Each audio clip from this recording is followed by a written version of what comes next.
for a place and it's expanding, and everybody's like, "Yay, let's hire people and Yeah, spend more and have a Christmas party." It's the opposite. It's like, all right, you need those Sharpies because we don't have any fucking money. Yeah. So it's I've been in both of those. Yeah. And I worked at a startup and it was too crazy. So I was like, I'm going to go work for the government again. It doesn't pay as much, but it's just safe. Low key. Yeah. And now it's like, fucking goddamn it. Like, I just got here. And this year has been like, 10 years worth of grief. Just every Monday, it's like, what is it now? Like things breaking and... Yeah, and just the looming apocalypse, But especially with like climate, I work with, I build web infrastructure for climate research scientists. So they're, Yeah, and they're not as happy as they usually are. And I'm sure the research stuff coming in is really positive and good too. Yeah, right. The news is good. Yeah. Yeah. You're like in a double negative field. Yeah. I handle all of the cataclysmic information coming in from the scientist. Yeah. While my job is almost cataclysmic. Yeah. Yeah. So I've been like thinking about going back out, but I'm just like, Dude, you need to do comedy full time, man. I'm trying to get out there, start earning some bank. I mean, I'm a realist, as far as like, just gotta dive that in, dude. Can't be any worse than working for the government. If I wasn't so well paid for software, that would be more feasible. But the gap, But this next year is the first year I'm gonna track. I'm gonna get a separate checking account and try to just track. It's like if I can break even, if I can go places and get more time and break even, like that's absolutely that's good. If I'm not losing money to do this thing that I love, getting paid in beer and free food. Yeah, that's a step up. I don't even drink anymore, so it's like, I can't even get paid in beer. Yeah, Pepsi on the gun, food. I don't know. How's things going with you? How old is the disclaimer anyway? I don't know. Tell people, we talk about it a lot on here, and I'm like, it's at least 15. Like, it's got to be like 15 going or on 16. 20. Yeah. I don't think 20, but it's getting up there. Yeah. 15 to 20. 15, 20, 25. Maybe like 25, probably. Yeah, it's been around for a while.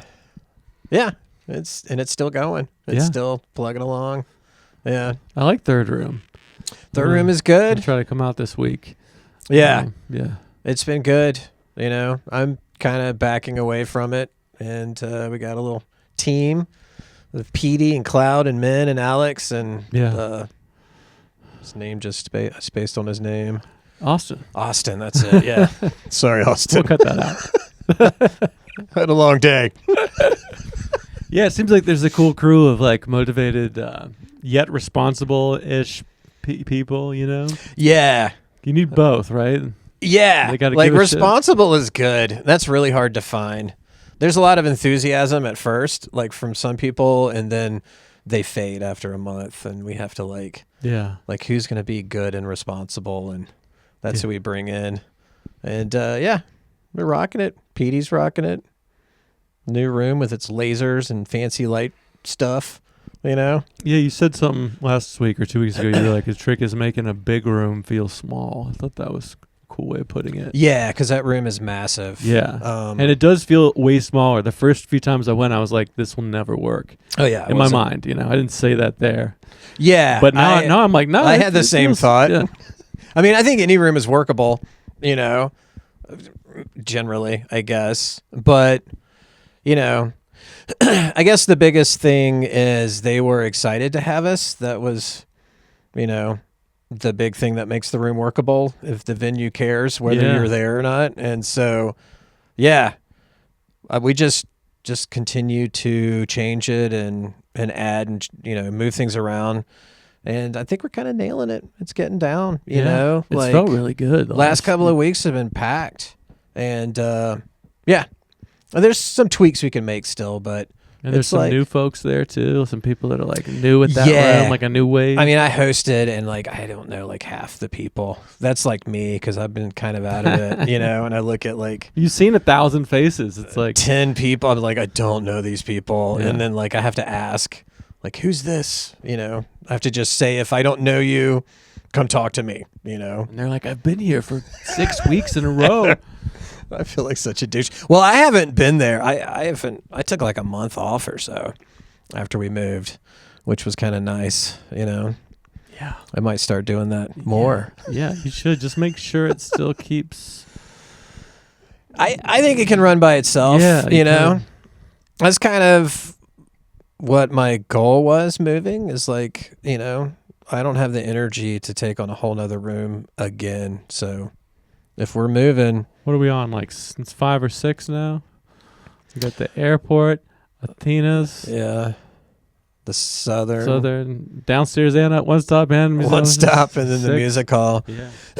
The music hall was a whole new thing, you know. Yeah. That was like a giant, massive room right after COVID. Yeah. And starting at a different starting time. Mm-hmm. And that worked. It was great. I mean, that from the stage to that spot too. For me, it's like when the stage has either an entrance or a bathroom by it, it's like it just ruins everything. Oh yeah, like, it's just weird. I mean, if it's a band, it's still distracting. But when someone's just talking with a stool, and you have people like coming in, it's just yeah. You can never quite get into it. So when you guys like rotated at 90 degrees. At the music hall? Yeah, it really came together. It's crazy. Well, it was the stage. Yeah. Comedy on... an open mic on a stage doesn't work, you know, for me. You know, maybe... Sets the expectations too high. Yeah. I mean, you got lights, it looks professional, and people are waiting to, like, die laughing, and then someone just eats it, and they're like, well, this sucks. These guys suck. I don't know. There's something about being on the floor amongst the people... You know, that, I don't know, works better. So I kill it every time. They built a stage at, the Southern, and I moved it there, and it almost died. Yeah. But that worked perfectly for, like, the sound booth. It was still used for... Oh, yeah, that's great. If you want to, anyone should be on the stage, it should be Nick Murphy running the sound. I just thought of one of his jokes the other day that was fucking hilarious, but now it's gone. About killing himself in a grocery store? He had a lot of dark... there was a lot of those, yeah. I know it was the world's... I should check on him to see if he's still alive. World's oldest person died, you know, and it was a bit about how the world's oldest person had died, and they were like 100 and whatever years old, and he was like, that's a greedy amount of life. He was like, that's 2 Teddy Roosevelts and a Kurt Cobain. Or 2 Kurt Cobains. I remember that one. That was the part that just randomly popped into my head, like 2 Kurt Cobains and a Teddy Roosevelt. He would have good written stuff, and then just, I don't know, not deliver it well. Yeah. Like, he had a dark soul, even for a comedian. Like, even for a comedian, it was he was just blacker than 1,000 midnights. He was just mean. But that's kind of part of like why it's so hard to remember new people. Is I think when you do start, you're like, I've been coming out for a few months. How come everyone doesn't know me? But it's like, you know, you've seen like 1,000 people. Everyone is usually new. Like, how many people are even there at a year, 3 years, 5 years, 10 years? I mean, it's a weird balance. I want to be welcoming and attentive. And I want people to like shine, but at the same time, I'm like 9/10 of you are going to be gone in 6 months. Yeah. So how much energy am I going to invest? You know. So that's reasonable. That's reasonable. Yeah. If you stick around, you learn that. You're like, oh, that's why no one gave a shit about me those first. Yeah. Like 2 years in, I was like new, and I thought everyone's going to keep doing this for a while. And then after a few more years, I'm like, oh my God, this is a whole new set of people because everyone just quit. Yeah. Yeah. So I don't know, but there are people that stay the whole time.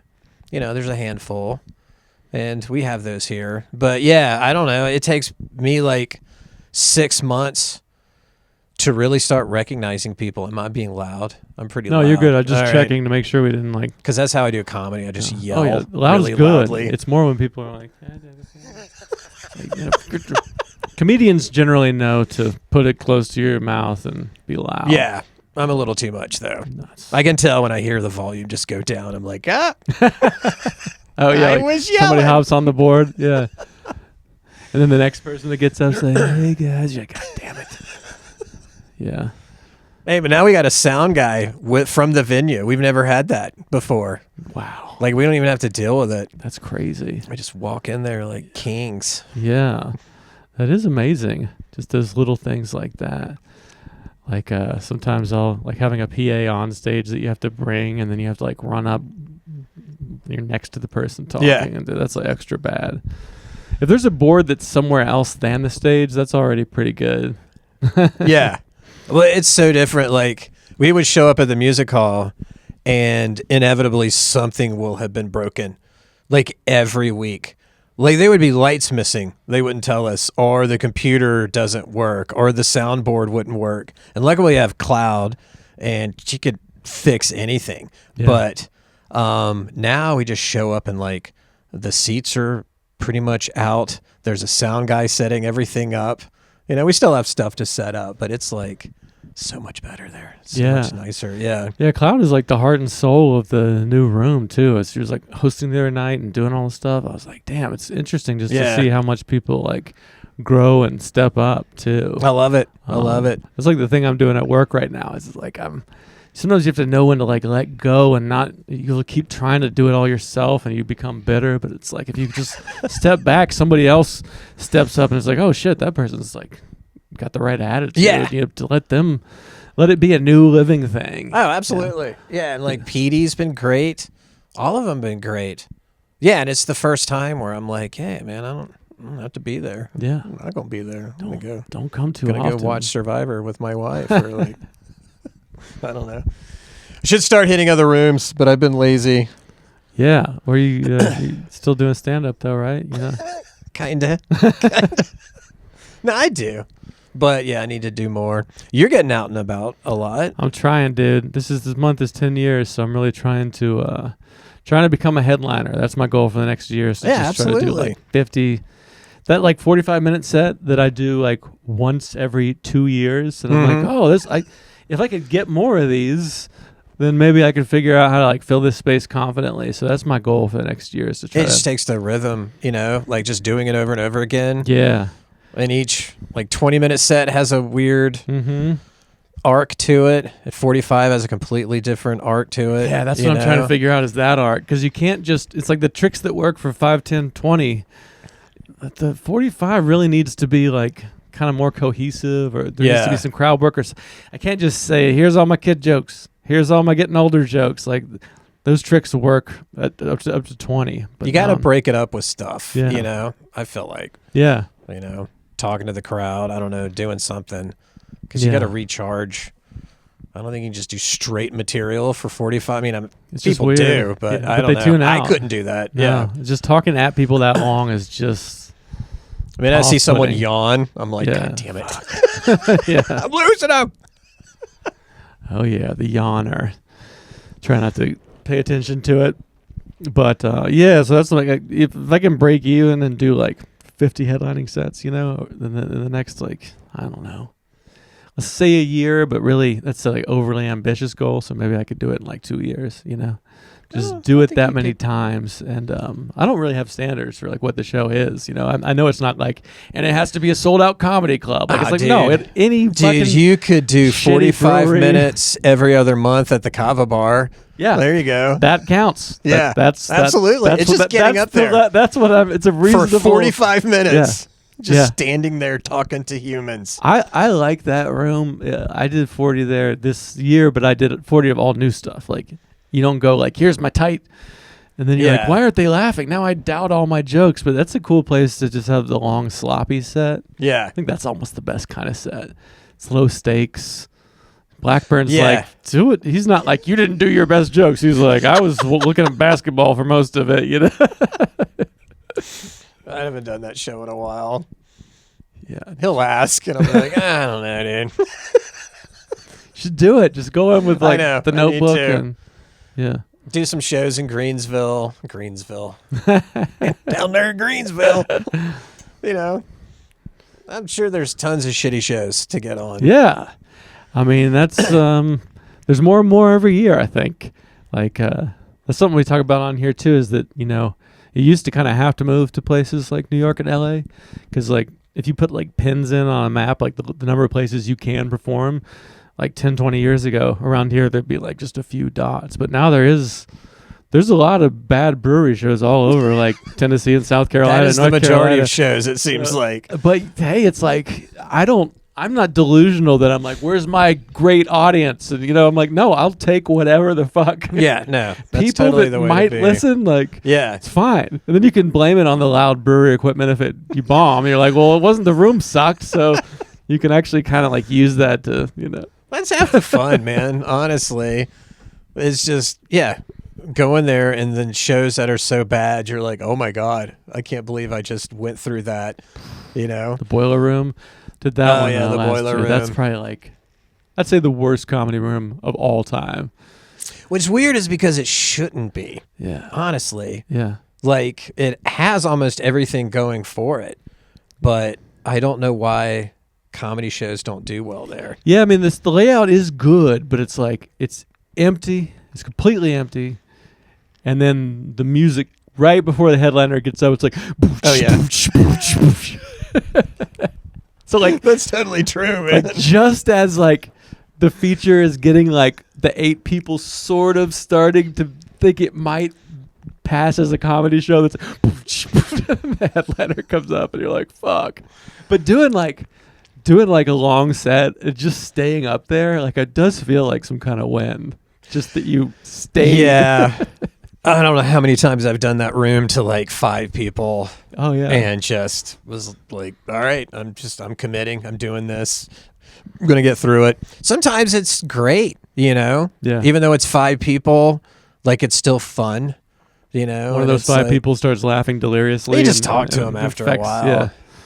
I mean, I've done comedy to 2 people.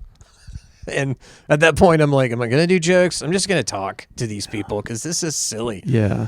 And like, I don't know. Gazing over their heads doing your material. I think how weird it would be just to be like really strict about your material and deliver it like super comedy to 2 people. Yeah. And then stare at them when they don't laugh. Yeah. But yeah, I just start talking to people because it's like, at that point, it's stupid to try to do a set, Yeah. Yeah, you kind of have to have that skill, the crowd work, or at least be willing to acknowledge that it's barely a show. Like, instead of trying to like keep lying about it, Yeah, like, you have to be like, it's just us, and I've made a commitment, so I'm going to stay here. Yeah. And talk to you through this microphone. Yeah, it'd be better just to like go sit next to them and have a beer. Yeah, it's hard to like with a longer set too. It's like it's so much more to remember in your head. So I'm finding that that's kind of like keeping it all in your head, and then still being nimble enough to like, just forget it and go with some what's messy happening. shit. Because it's like it's almost like if you're trying too hard to remember, then you can slip into that like just doing your act kind of thing. Yeah. Well, where do you like doing your 45? It's just wherever, or do you have like a favorite place? It's kind of like just starting up. So I mean, the number of places I've done 45 is probably like 5 to 10 places ever. So I mean, I'm trying to like reach out to places that are like the plan that I'm going for now is I find like a place like Mars Hill or Waynesville or Marion, some place that like isn't a big market where there's a ton of shit going on, and you find like a small black box theater or a brewery that has like a good room with good sound, and you go like, let's try to do comedy for a night. Okay, this can be the comedy show for the month for your place, and then do targeted social media ads. So you're like setting up shows in different places? Yeah, this is all just in the last few weeks. There yeah, you go. So right. This is like I'm trying to will this into existence for the next year, instead of being like, there's 3 gatekeepers, and when do I get to, and then they might pay you or they might not. You got to become your own gatekeeper. Yeah, that's what I'm saying. And it's like, and also those spots like competing for the same like don't tells that pay $40 for 12 minutes. Like, it's at some point it's like, yeah, I'm the 26-year-olds should probably have those. I've been doing those, so I'm trying to like dream bigger and take on more risk. I had a guy on the podcast who inspired me to try to think of it that way. So I'm kind of like I've got a few, and I'm really trying to do this, and then like I need to pull off like some of the first 5 to 10. Like if I just have like 10, just nobody comes, and I lose money, then I'll have to revisit this plan. But well, I'm here to tell you, Ryan. It's going to go badly. It's tough. I don't know, man. It depends. It depends on your team that you have in whatever town you're trying to work on, because if it's in Marion and you're hooking up with people down there, you need to put the work onto them, Yeah. honestly. I'm trying to figure out meta ads. That's like the guy that I had on that Aaron Foster, who played here, and he travels around. He's like dialed in those ads, so you can kind of like invest in those and then try to drive ticket sales through meta ads. So I do Slack meta. I'm just like, I just do locals. Yeah. This area. Here's my ad. Go. Yeah, I mean, I don't know. Do you do it for? I have no idea. Disclaimer. What fucking works, dude. Like, yeah. I do multiple things for disclaimer. So yeah, maybe it's working. I mean, I do a lot behind the scenes, and a lot of us do, and people don't just show up magically. Even for disclaimer, it takes work. Yeah. So, I'm hitting up calendar sites and social media and paying for ads and flyering and all kinds of stuff, Is there a particular approach you feel like might work the best? I think the just do all of it approach, honestly. Like, you got to do everything. Do you know a comic that lives in Marion that has a lot of friends?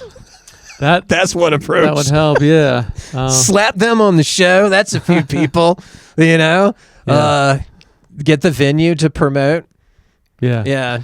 And if you could find a place that has a mailing list and they are like willing to like really be excited about it. Like some of the people I've talked to are like, don't even fuck with people that aren't like willing to consider a guarantee and like they're invested too.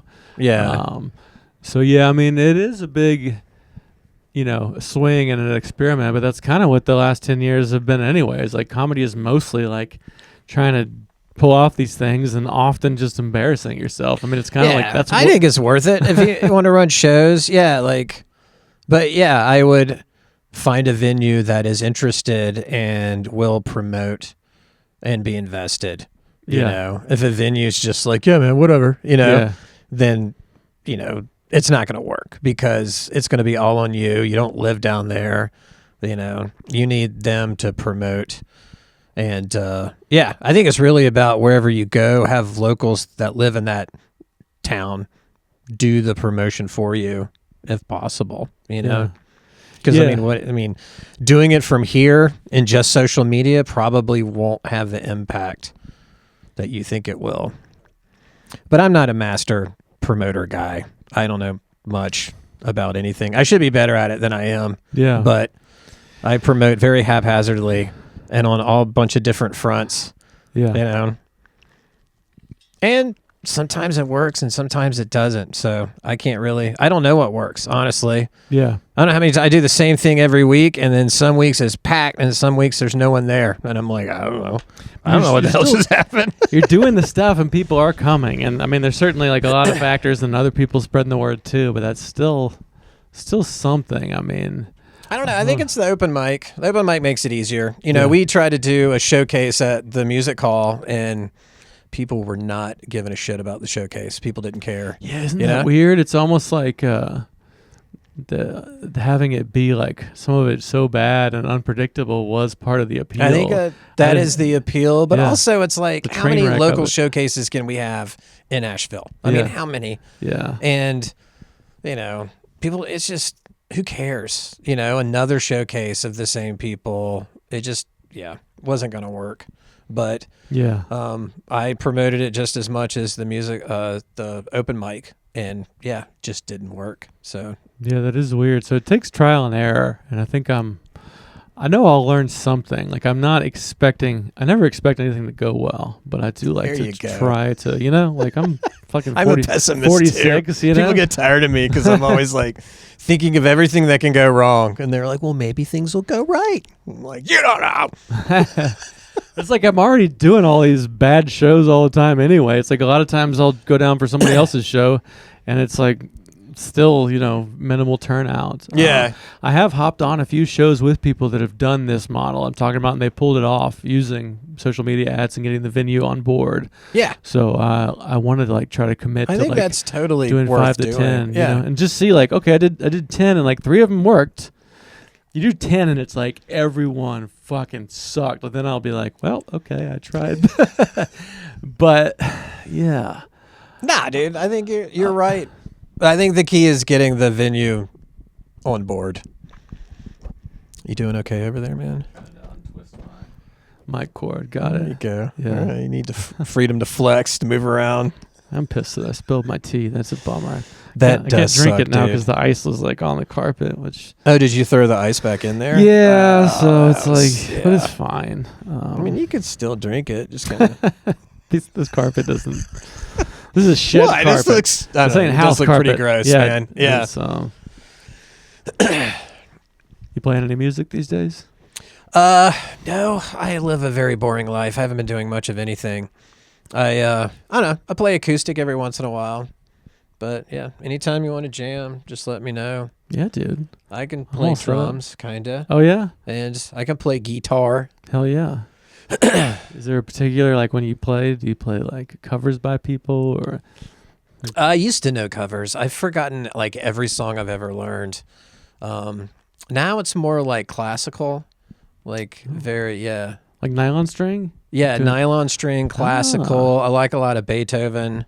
Oh damn. Can you No, I'm read just music? kidding. I don't know shit. Okay, I was like, this is very surprising. Yeah, I like to bring out the oboe. I was like, I would not have guessed classical. Heavy into oboe, dude. You knew that I was going to find out very soon too. You're just like, no, this is a lie. No, You have like I a little foot pedal and a. yeah, I don't know. I know 3 chords: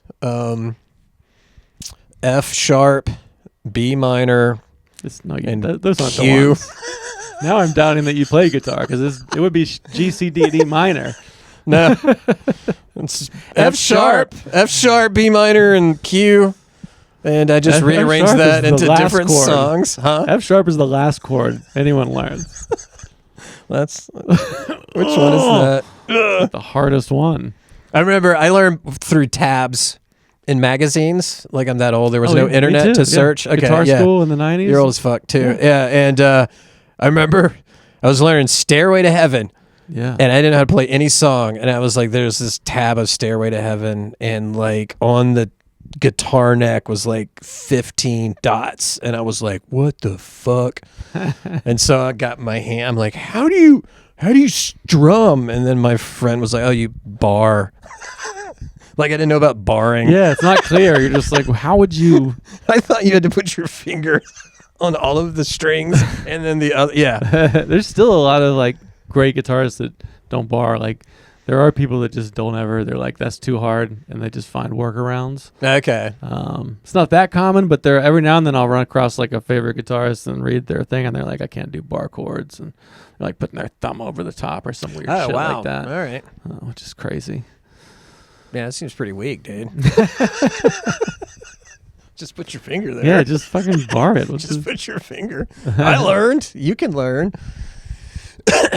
Yeah, I got electric guitar and acoustic and amps. I still have my RP10 from 1995, and it still works. Damn. Yeah, it's old. I got a bunch of 90s technology that still functions. Yeah.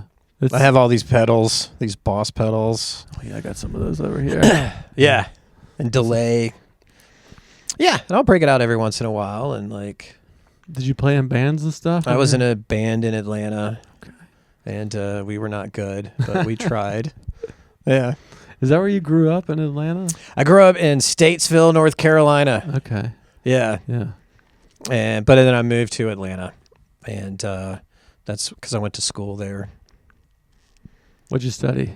Ended up being English. Okay. I started with psychology, and then I was like, I don't want to have to go be a doctor to make money. You know, like, Yeah. first of all, I can't. I'm Yeah. not smart enough. But so I moved it to English. Yeah. You're like, I need some money. I better go over. Yeah, I to better get an English degree. This is impractical. Those bucks are doing going to it. be flying in, man. Yeah. And I actually went into publishing. You know, first I worked for Peachtree Publishers in their warehouse. That was my first publishing experience, which is not very publishing.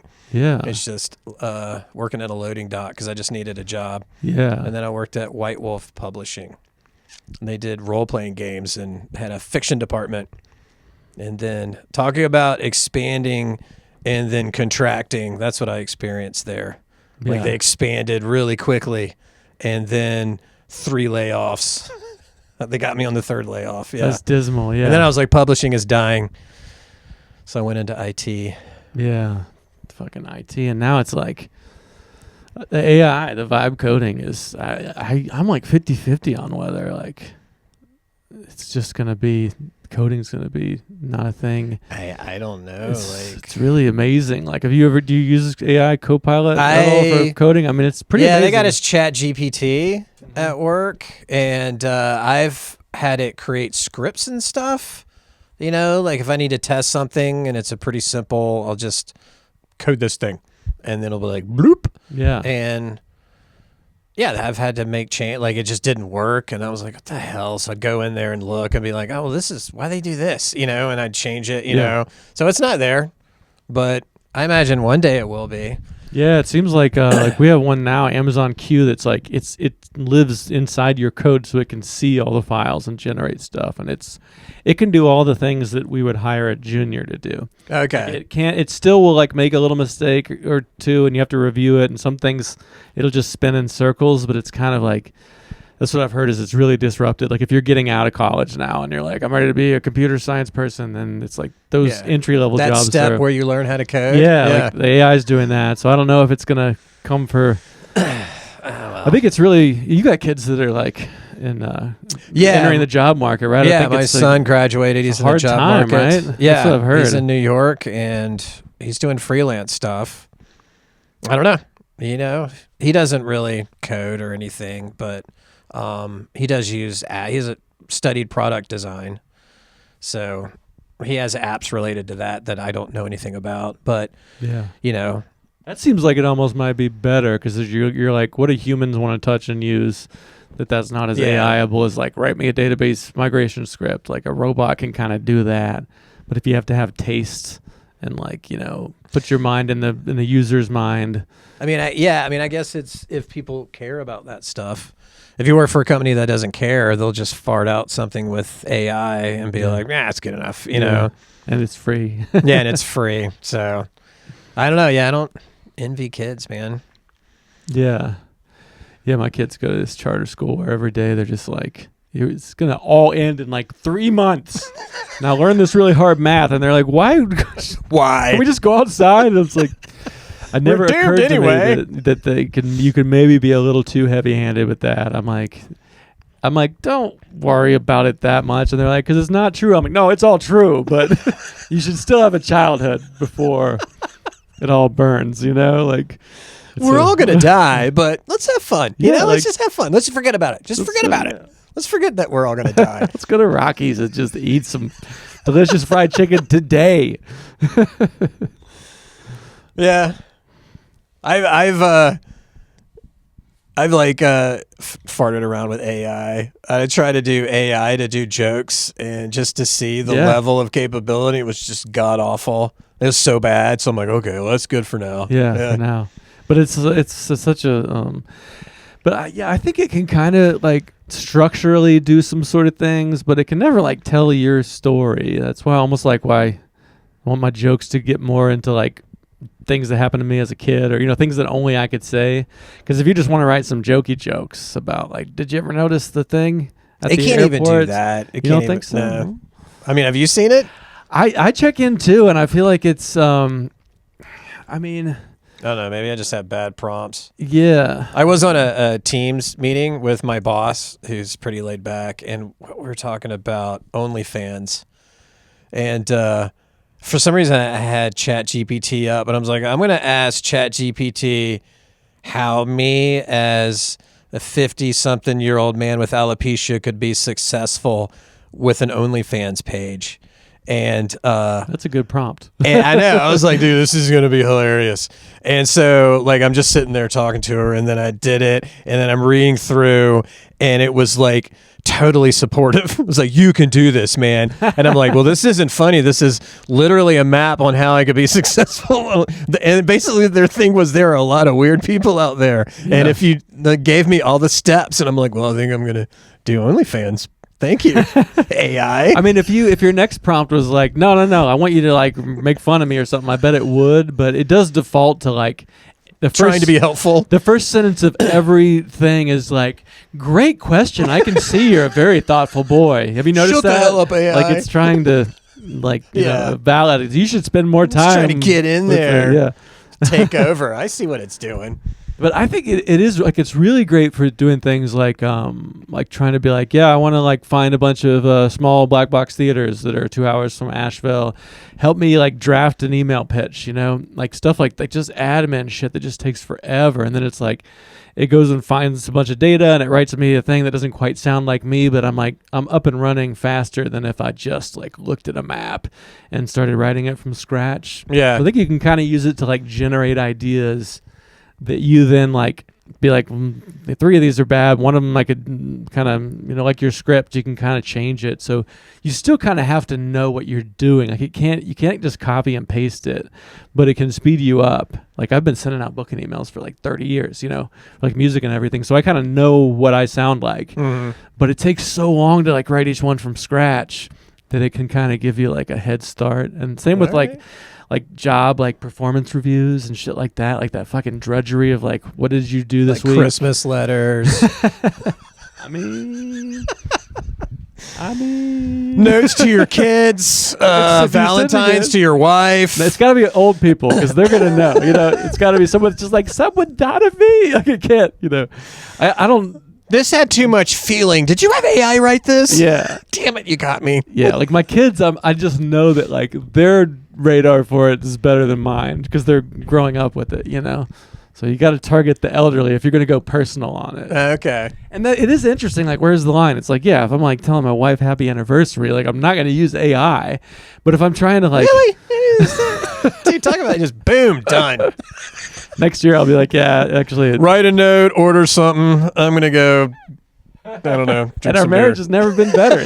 That'd be the real sad part. You're like, God, it delivers a does present. Know what I should That's do. like amazing and really expensive, and you're just like, damn it. I love you. It was AI, baby. That's when you just blow it up.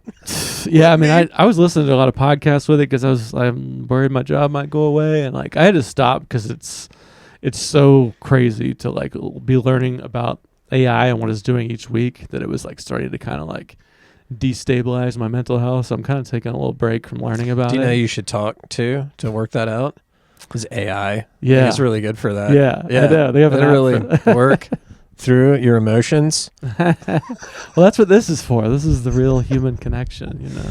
What's weird is no one knows that I am AI. Like I'm not even here. This isn't Cary. I'm not Cary. I'm AI. This is a deep fake. I mean, I wonder how long it'll be till that, you know, you can just say like, give me a clip of me and Cary talking. Here's some video of what he looks like.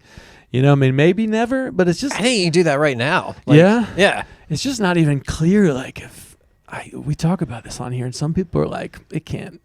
we've hit a wall. One of my favorite things to watch is a guy that tries to direct AI actors. Have you seen that? No. Where he's like... he has a video of these like 3 digitally created humans, and they're like, okay, you're a family. Okay, what I want you to do is just hold the product up and say the product's name and all of the weird crap that happens. Like they'll switch voices. One of them will disappear, or they'll do weird high fives like this, or like they'll grow a third arm, and then they'll go back to me. It's like, okay, that was good. Ditch the third arm. Don't switch voices. 5 fingers. And it's like, it just shows how bad it is right now. Yeah. You know? I mean, I don't know. He probably picks the funniest ones, but and he's trying to get it to do some insane shit that, like, you know, like just make a video of a thing. I mean, that wasn't even like 10 years ago. That wouldn't even seem possible. Yeah. You watch Black Mirror, that show? Yeah. I really like that. Yeah. I think it's kind of...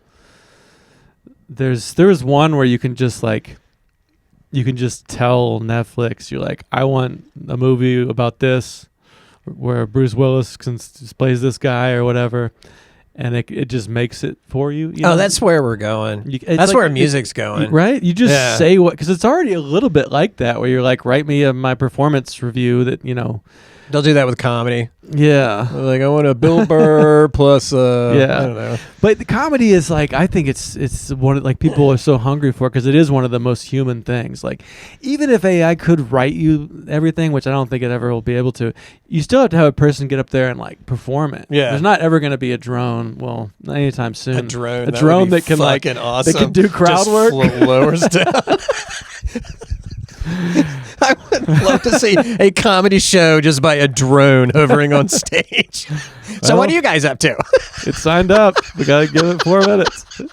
See what this drone can do. I hope it's not funny. That almost makes me want to do it, man. Show up an open mic with a drone that hovers and just blares.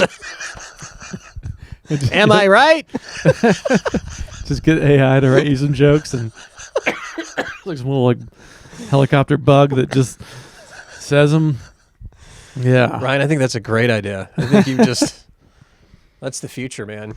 I mean, comedy, that's one of the reasons I want to try to like figure out how to like see if I can get more time in more places and run ads, is because like my day job, it feels like it's just been coding, and AI can do a lot of that. But I think the other, going and talking to people in rooms is like, that's not ever going to be AI-able. You know, I haven't ever gotten paid well for that, but like, it seems worthwhile to kind of like keep those skills, you know, be able to like look people in the eye and talk to them. And like, that's just, I'm losing them because I sit at my house all day, not talking to anyone, you know, I mean, seriously, for like weeks. Wednesday is like my only time out amongst the humans, you know. You work remote? Yeah. Okay. Yeah. I sit in my office with my dog. Well, you're married, so you got somebody there. Yeah, but she's gone Monday, Wednesday, and Friday, you know. But yeah, it's me and my wife. There's an animal involved, you know. Yeah. And you haven't started getting weird with AI? You haven't started being like, No, maybe I should start talking to AI. I don't think you should. I really want to get deep. I need some like... Yeah, you hear about people killing themselves and stuff. And my first reaction is like, really? Really? Like, AI led you to kill yourself? Like, it seems like there's a base problem. Yeah, it's like, that's not AI that did that. Yeah, because I don't know you killed what yourself. AI could say. I mean, you go down I mean, it is very supportive. You could be like, well, you know, I think killing yourself's a great idea. Yeah. Here's 3 different ways you could do it. One of them's not good, but you're like, I hadn't even thought of those other This two. third one. Thanks, AI. You're welcome. You're the best. Now go kill yourself. I don't know, man. Dude, see if you can do OnlyFans, man. No. Yeah, you could, dude. If AI thinks that I can do OnlyFans, you can do OnlyFans, dude.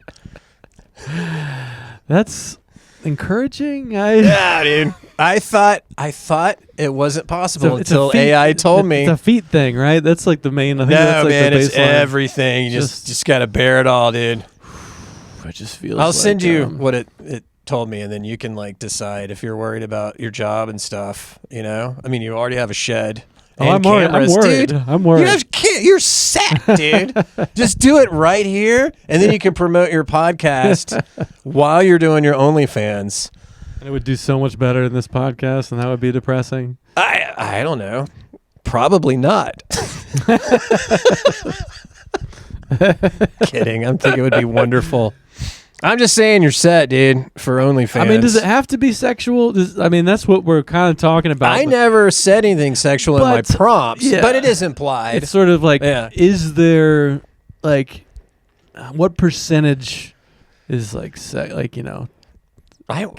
Honestly, I've never been to OnlyFans. I don't know anything about it, but any reference I have had to it has been purely sexual. So I imagine most of it is sexual. Yeah. It seems that way. Unless there's like some nerd with like model trains that's like but even that's sexual, sadly. Going in and out of that tunnel. Yeah, I mean, that's like, I'm getting a little turned on right now. In and out of the tunnel, in and out of the tunnel. Yeah, I don't know. I'll take that part out. That's You can't edit it, dude. No, I don't edit. You won't be able to edit on OnlyFans. There are hundreds of hours of me that you can take those little moments out, but okay. Yeah. All right. I'm just saying, man, don't limit yourself. Yeah. Comedy doesn't work out. I mean, there's always pornography. Jesus Christ. Just trying to be like OnlyFans or AI. Yeah, it's like, have you thought about being a sex worker? There's just, that's the one thing we leave with tonight is that, or today, because it's not night yet, is that maybe you should dabble in, pornography. That's all I'm saying. Well, this is taking good money in it. Dark turn. I don't think Is the money it dark? is that good. I don't know. I think pornography is kind of an uplifting. Yeah, it's like life affirming. Procreating. You getting Slack messages? Do you have your screen on active at home? Are you doing the Oh, no. I'm just... thing that some others of us may be doing as well? No. ACLU wants me to renew my membership, and my wife's going to be at work for another hour or two. So it just popped up. Yeah. I look, I don't know. My phone takes a lot of my attention time, which is kind of scary. Yeah. But I don't know. What else do you want to tackle, Ryan? What should we do? Comedy, music. I mean, we should do at least an hour. This is rough, dude. A fucking hour? Are you kidding me? At least. God, we'll get damn on to the next roll. Am I getting paid? I think the no. Fuck? God, no. All right. I mean, I'll make a little clip. Well, what do you want to know, man? What do you want to ask me? You think you're gonna keep doing comedy? No. Yeah, I don't know. Here, my thing with comedy is if I think that I can get better, I will keep doing comedy. Mm-hmm. And I feel that I can get better, but I feel like I have to work harder to do it, which is kind of where I'm faltering now. But if I reach a point where I'm like, okay, well, this is it. This is it, and it still kind of sucks.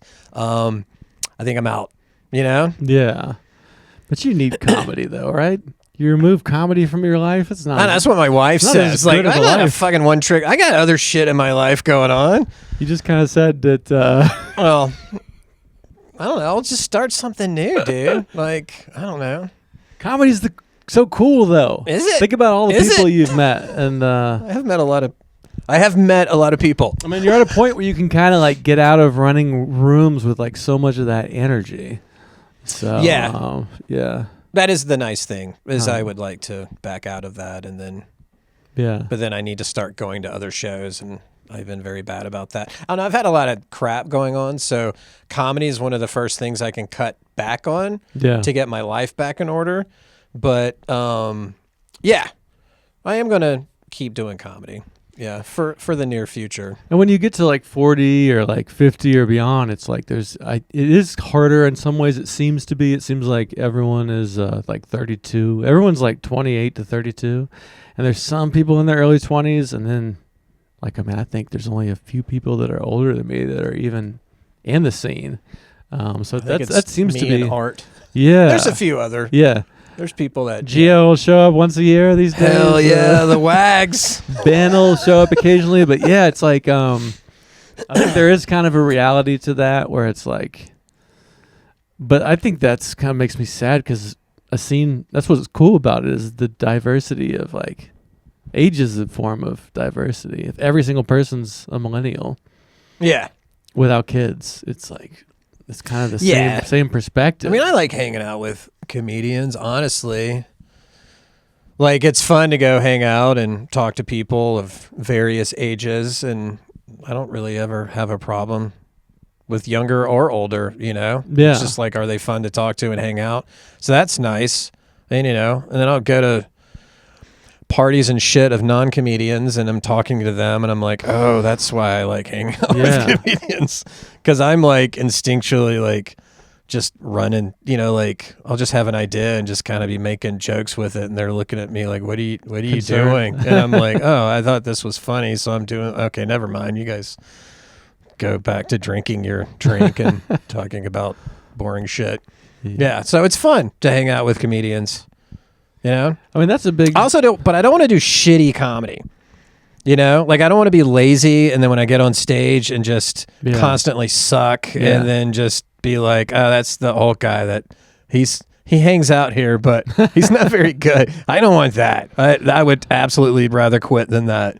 Yeah, I mean, you're not that, but don't you think you kind of have to have those periodically, though? There are those sets where you're like, fuck. I think there's a difference between, occasional bombing or even bombing, but you're still working on something and you have a longer term goal than just constant bombing and not going anywhere with it. Yeah. And maybe being older too, it does kind of, and I feel this too, where it's like, if you suck, it's a little bit like, if you're like young and you suck, people are like, oh, there's a lot of time for this person to get better. But if you're old and you suck, people are just like, yeah, I mean, there's not much you can do about that. Yeah, dude. I mean, and I think that's a reason that a lot of people just stop doing that as they get older. It's like you just get to a certain, like, life just kind of grinds you down. Like, how many people in their 40s, 50s, 60s even are like, it's dark and I'm going out to the place to see if I humiliate myself or not. It takes a lot of energy to get off that sofa. Yeah, like it hurts physically, damn it. and you've just like the number of times you've been crushed and disappointed is like more. So it's I have my own set of criteria about whether I feel bad about a set, and bombing isn't it, really. It's like if I bail on a joke, or if I I don't know, take the safe route, or I don't know, that kind of stuff makes me feel bad. But if I bomb working on new stuff, I don't give a shit, at all. Hell yeah. Yeah. I don't care. That's the right kind of bomb. But if I bomb because I just haven't done comedy forever and I'm doing my old shit and I still bomb, then I'm like, man, it's time to just fucking hang this up, Yeah. So I don't want to do that, Yeah. Yeah, my big one is like if I'm like not doing great and then somebody like says something and then I try to I don't go with it. I try to keep going through my script. That's what I'll beat myself up for. I'm like, God damn it. I had a chance to at least try to like do something else. And I stayed with a bad plan, 'Cause I've done that so many times. Like I was like, I was like scared in that moment to like, fuck the set. Let's take a wild risk, Like if you take a wild risk and you fail, that's still pretty cool. Yeah, I don't mind that at all. Yeah, if you do your old tried and true safe material that you've done a million times, then you bomb. That's pretty shameful. You're like, I did not grow personally or do well. Like it's just across the board, shitty. Yeah. Yeah. And that's happened plenty of times too. Like, yeah, That's how I know. There's times I've wussed out of stuff. And then there are times where I haven't. And I don't know what the night's going to bring, Like, there's no, I've had a few thoughts where I could be like, I'd do the safe route. And then I'm like, yeah, fuck it. And I didn't. And I was like, oh, I'm glad I didn't, But there are times where I don't know, instinctually. I think I'm instinctually like a safe route guy. So it takes a lot for me to like fuck it, and to go crazy. So yeah, I mean, I'm kind of, we're functioning responsible-ish adults with families and careers. So yeah, it's like, to me, I see comedy as the thing that it's like, I'm a fucking creative weirdo and it gets weird. And like, you remove that and I am just like IT dad who pays the bills. And it's like, fuck that guy, you want that as your dad? Like, man, that's fucking everyone. Yeah. And not just because that's why you need you're comedy. an IT or a dad. Every other fucking comedian is out there working a job, doing mundane stuff. Just because you're more stable doesn't mean it's any less or more lame than what they're doing, Yeah. I mean, there is something compelling about a maniac on the edges of sanity, though. Like, I mean, like a Leah Garth or a Jess Cooley. Like, there's just something about the way they vibrate when they get up there where it's like people are like, what the fuck, it's going to go one way or the other. Leah Gar's had a lot of jobs. Every fast food restaurant. So yeah, man, I don't know. That's true. Yeah, so I'm a dad, but I'm also a fucking weirdo, Like I love to write shit. Really, that's the biggest thing is I love to write shit and say it out loud and see whether it works. I mean, on the base level.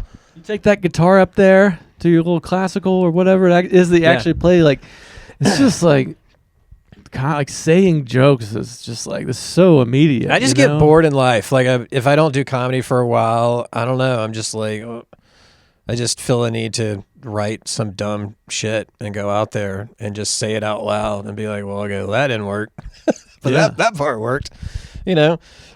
I don't know. I like that part. So yeah, I think that keeps me from being as depressed as I would be. Like just having some little idea that's mine, and you try it, and that didn't work. But that part I didn't even think was funny did, so I'll add something to that. Like just having some little scheme is like just keeps you from like wanting to kill yourself. I think it's like I wanted to be a rock star when I was a teenager. That was like a little bit, expecting a little too much. Maybe. You never know, dude. But just way shittier people have become rock stars. So well, that's true. But just trying to like have some little version of that is in your regular routine where you're like, I go hang out with I still have things to say, and sometimes they land and sometimes they don't. I mean, it's cool. I've always done that. Like even before Disclaimer, I was writing stuff. I need a creative outlet, so this is the easiest to do.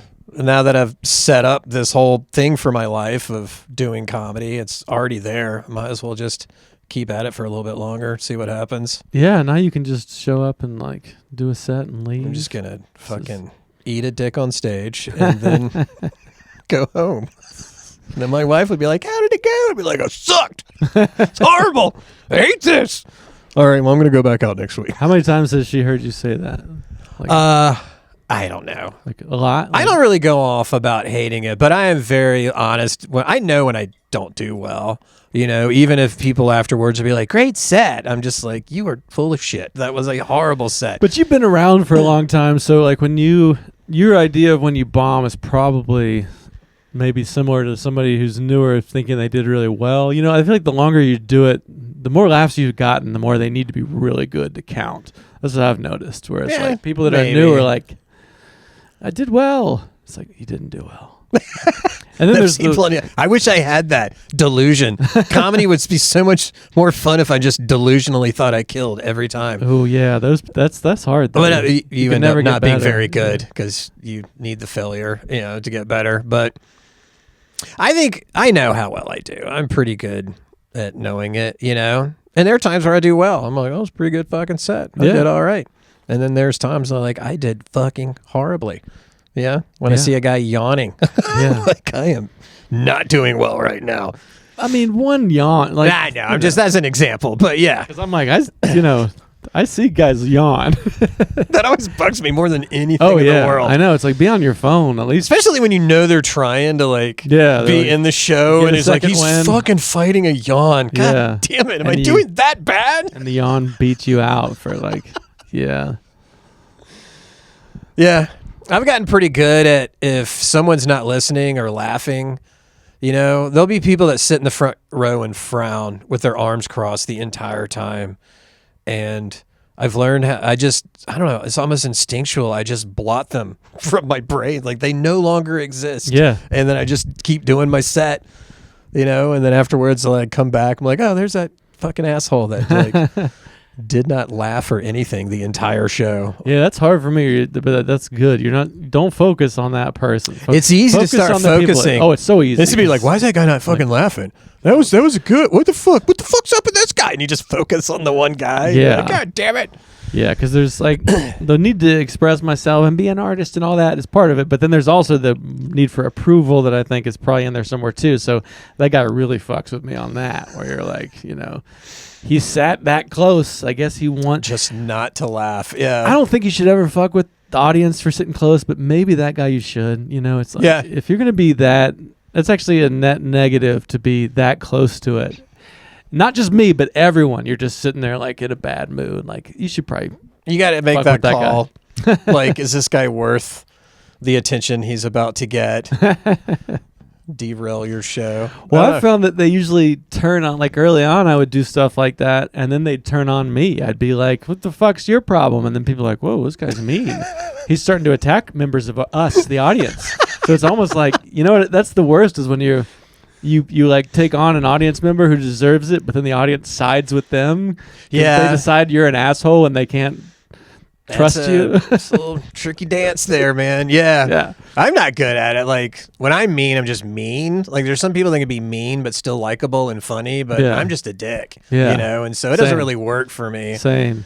So I'm usually polite-ish with some sarcastic barbs in there, but not just full on like asshole, because I can't pull that off. Yeah, they see how fucking mean you can actually be, and they're like, Jesus Christ. It's not like in a funny way. I will not be laughing anymore at anything they got real unsafe real quick.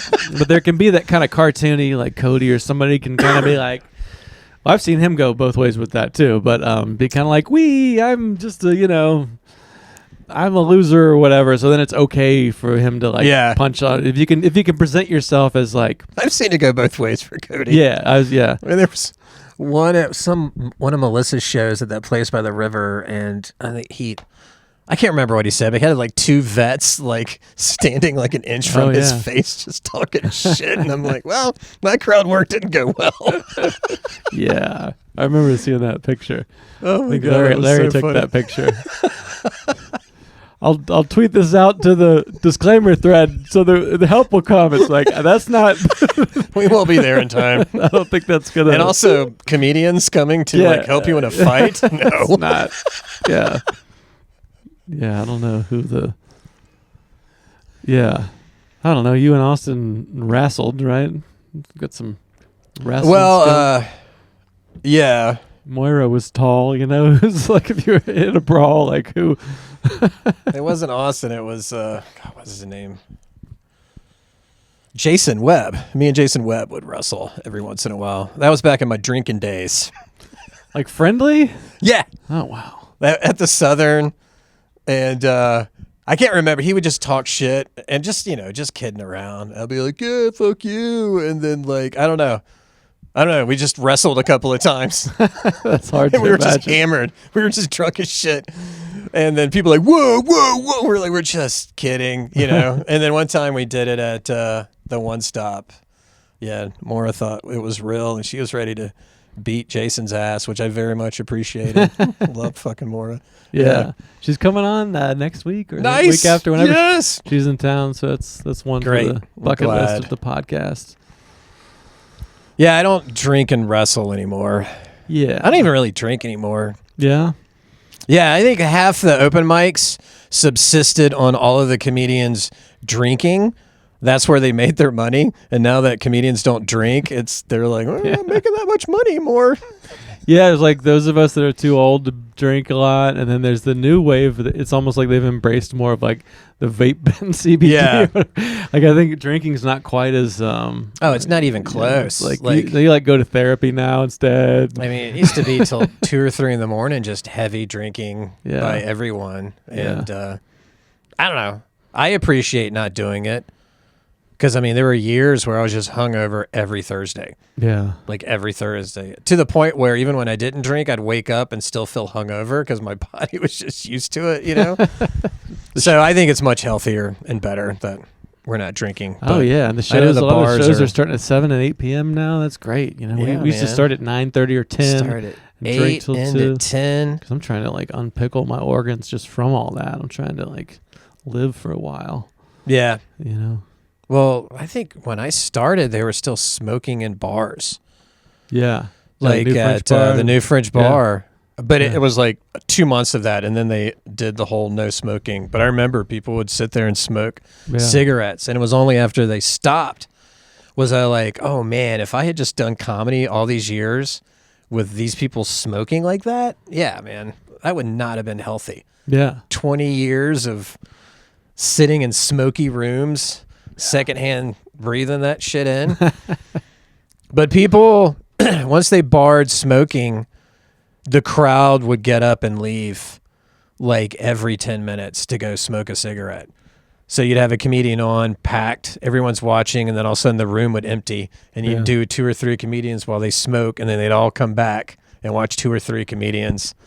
Like that changed the vibe, the no smoking. Yeah, the year afterwards or 2 was like that, but I feel like that culture kind of, now we just all kind of don't smoke as much now. It did work, but yeah, there was that transitional period where it's like, I'm at a bar, I got to smoke a cigarette every 12 minutes. It's like clockwork, yeah.